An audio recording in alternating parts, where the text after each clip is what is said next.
So we're going to have a look at some elements today. I've got a variety of elements to have a look at, so let's have a look at what's in here. So we've got some magnesium ribbon. Magnesium is a metal. It is shiny.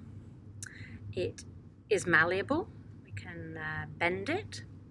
It can be drawn out into thin strips like this, so it's ductile and shiny silver. It's quite similar to lots of other metals, so we've got zinc here.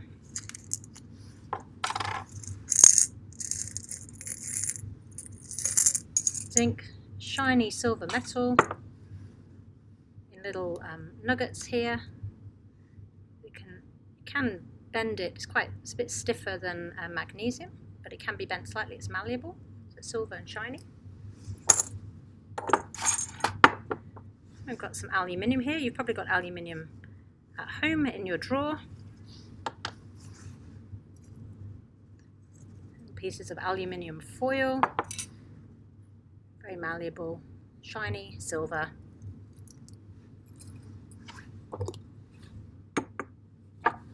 Other metal you're probably quite familiar with, iron. Lots of different iron types here. We've got a nail. We've got some steel wool. It's a little bit rusty, so it's formed a compound there. Lots of different types of iron. Shiny, silver, very hard. Can be beaten into different shapes.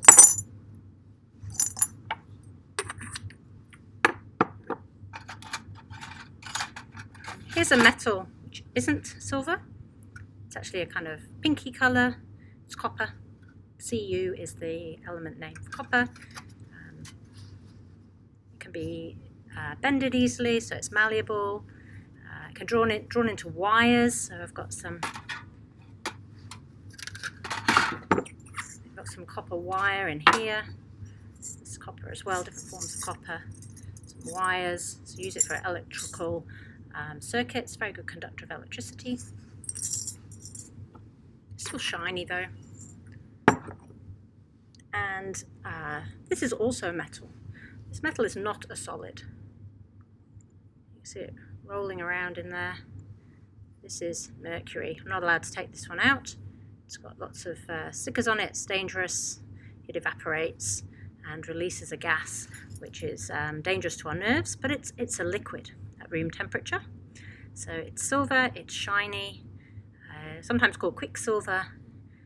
It's actually kind of quite heavy compared to what you'd expect a liquid to be. It's much more dense than water. And it's the only liquid metal at room temperature. Gallium can become a liquid at about 32 degrees centigrade, but that's a little bit warmer than room temperature. We've got a few non-metals here. So neon, it's a colourless gas in a bottle with a lid on.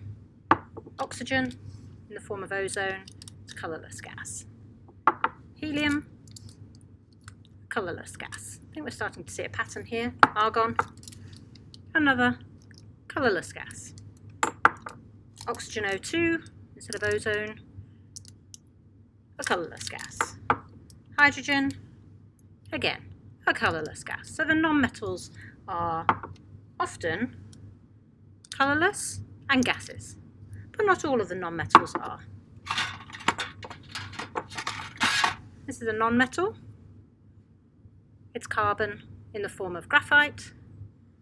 So it's a solid, and it's grey. You can get carbon in the form of diamonds, like on my ring here, which is colourless, but a solid, very hard solid. Here is a non-metal called sulfur. It is a solid, it's actually a powder. In this form you can get it in solid rock, and it's yellow. And we have iodine, which is a non-metal, and it is also a solid, and it's a sort of shiny silvery purple. So there's a whole array of elements for you to have a look at. So you can write down their colours, their state, and some idea of whether they're shiny or dull.